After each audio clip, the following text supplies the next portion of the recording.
Roni math জোনে আপনাদের স্বাগতম। আজকে আমরা দেখব শিক্ষক নিবন্ধনের যে গণিতের যে কোশ্চেনগুলো, সেই কোশ্চেনগুলো সমাধান করার চেষ্টা করব ওয়ান বাই ওয়ান করে। আশা করি আপনাদের বোঝাতে সক্ষম হব এবং আমার চেষ্টাটা থাকবে পুরো বেসিক ধরে ধরে আপনাদের লিখিতর মতো করে প্রথমে ম্যাথটা করা, তারপর আপনার শর্টকাটের চেষ্টাটাও দেখিয়ে দেবো। কিন্তু শুরুতে আমি শর্টকাটের পক্ষে না, আমি সবসময় এমনভাবে ম্যাথটা করাবো যাতে এই অঙ্কটা যদি আপনাদের লিখিত পরীক্ষার জন্য আসে, সেখানে যেন আপনার সুন্দর করে ফুল ওয়ার্কিং প্রসেস দিয়ে দেখাতে পারেন।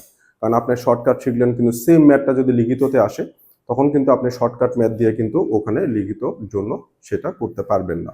ফলে ওখান থেকে লিখিতর জন্য মার্কস পাওয়াটা কিন্তু আপনাদের জন্য সম্ভব হবে না। সো এটাই লিখিতর জন্য যদি ডিটেলস করে ম্যাথটা করে দেয়, এটাতে আপনাদের জন্য যেটা সুবিধা হবে যে ম্যাথের বেসিকটা যদি বুঝে যান, শর্টকাটটা অটো শিখে যাবেন এবং এর পরিপ্রেক্ষিতে আরও যে ম্যাথগুলো আছে সেই ম্যাথগুলো এই সেম প্যাটার্নের অন্যান্য এই সেম টপিকের অন্যান্য যে ম্যাথগুলো আছে সেগুলো আপনারা করতে পারবেন। সো শুরু করা যাক। এখানে বলা আছে দুটি দলের সদস্য সংখ্যার লসাগু গসাগু দেওয়া আছে। লসাগু দেওয়া আছে 90, গসাগু দেওয়া আছে 15। কি দেওয়া আছে? দুইটা দলের সদস্য সংখ্যা, তার মানে দল হচ্ছে দুইটা, একটা দলে একটা সংখ্যা আছে, আরেকটা দলে আরেকটা সংখ্যা আছে, এবং এই দুটো সংখ্যার লসাগু এবং গসাগুটা এখানে দেওয়া আছে। এখন এই ক্ষেত্রে আমরা কি করব? আমরা সবসময়ের জন্য গসাগুটা ফলো করব। কি করব? গসাগুটা ফলো করব। কি রকম? আমি ধরবো যে একটি দল, প্রথম দল, এখানে লিখি প্রথম দলটা ধরবো আমি সদস্য সংখ্যা, প্রথম দলের কত? 15x। আর দ্বিতীয় দলের সদস্য সংখ্যা ধরবো আমি কত? 15y। এখন এই যে প্রথম দলের সদস্য সংখ্যা ধরলাম 15x, এখানে একটা কথা বলি, সবসময়ের জন্য আপনারা গসাগুটা ধরবেন, কখনো লসাগু ধরে করতে যাবেন না। এখন প্রথম দলের সংখ্যা ধরলাম 15x, এটা কিন্তু পুরো সংখ্যাটা। আর দ্বিতীয় দলের ধরলাম কত? 15y। এটা কিসের সাথে ধরলাম আমি? গসাগুটা নিয়ে। তাহলে এই 15x আর 15y এই দুটার গসাগু কত হবে? লসাগুটা যদি বলি, তাহলে লসাগু কি হচ্ছে? লসাগু হচ্ছে আমার 15xy।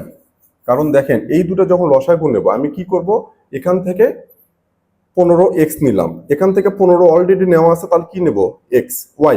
তাহলে 15xy। তাহলে এখান থেকে কিন্তু আমরা এটাও শিখলাম যে এই 15x আর 15y যদি দুটো সংখ্যা থাকে, সেই দুটো সংখ্যার লসাগুটা কি হবে সেটা বের করলাম। তাহলে 15 15 মিলায় লসাগু 15 হবে, আর যখন চলক নেব x আর y এর লসাগু হবে xy। তাহলে এই 15xy এটা হচ্ছে কি? লসাগু। সেই লসাগুটা এখানে কত বলা আছে? 90। তাহলে আমি এটা সমান কি লিখবো? শর্ত মতে 90। তাহলে এক্স ওয়াই সমান কত আসলো আমার? এক্স ওয়াই সমান আসলো আমার 6। 15কে, এই 90কে 15 দিয়ে ভাগ করলে কত আসবে? 6। এখন এক্স আর ওয়াই গুণ করলে কত হচ্ছে? 6। তখন আমি এখান থেকে কি করতে পারি? 2 গুণন 3 সমান কি হয়? 6। তার মানে আমি এখান থেকে এক্স এর মান 2, ওয়াই এর মান 3 ধরতে পারি। তাহলে কি হবে? আমার 2 আর 3 গুণ করলে কত হবে? 6। তাহলে এখানে দেখেন যে এক্স সমান, তাহলে আমি এটাকে ভেঙে যখন নিচ্ছি 2 ধরতে পারতেছি, ওয়াই সমান কি ধরতে পারছি? 3 ধরতে পারছি। আচ্ছা, x সমান 2 আর y সমান 3, এই দুটো গুণ করে 6 হলো। যদি হয় তাহলে আমার 15x এর মানটা কত আসবে? এই 15x এর মানটা আসতেছে 15 গুণন কত? 2 সমান কত আসলো? এটা 30। আবার y এর মানটা যখন 3 নেব, তখন এই 15y এর মানটা কি আসতেছে?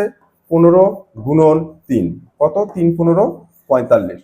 আর আমারও অঙ্ক চাচ্ছে, প্রশ্ন চাচ্ছে দুই দলের সদস্য মোট কতজন? তাহলে এই 30 জন আর 45 জন মিলে কত হবে? 75 জন।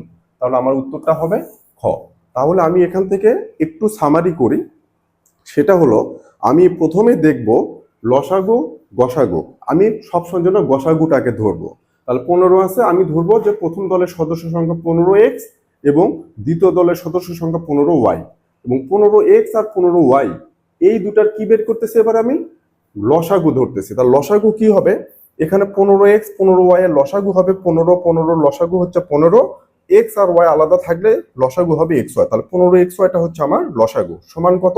90 লসাগু বলে। তাহলে শর্ত মতে 15xy সমান 90। xy এর মান 6 পেলাম। এই যে x আর y গুণ আকারে আছে, এটার জন্য যে আমি 6 পেলাম, এবং xy কে আমি এখানে কিন্তু 3, এখানে 2 দিলেও কিন্তু হবে আমার অঙ্কটা। আমি যদি x এর মান 2 3 ধরি, y এর মান 2 ধরি, তাও কিন্তু হবে। তখন আমার এটা চলে আসতো 45, এটা হতো 30, যোগ করলে কিন্তু 75ই হবে। সো আশা করি এই অঙ্কটা বোঝাতে পেরেছি, এবং এই অঙ্কটা যদি এইভাবে বেসিক ধরে পড়েন, এই সম্পর্কিত এই অঙ্কটা দেখার পরে খাতায় লিখে লিখে প্র্যাকটিস করার পরে এই সম্পর্কিত যত ম্যাথ আছে আপনাদের বিভিন্ন চাকরি পরীক্ষাগুলোতে আপনাদের বিভিন্ন বই পুস্তকে যে ম্যাথগুলো আপনাদের কাছে আছে সেখান থেকে সেগুলোও আপনারা এইভাবে করার চেষ্টা করবেন। আশা করি এই ধরনের কোনো সমস্যা আর হওয়ার কথা না। তো যদি আমার এই ভিডিওটা ভালো লেগে থাকে আপনারা লাইক কমেন্ট শেয়ার দিয়ে পাশে থাকবেন এবং আমি কন্টিনিউয়াসলি ভিডিওগুলো দিতে থাকবো। আশা করি আপনারা উপকৃত হবেন। ধন্যবাদ।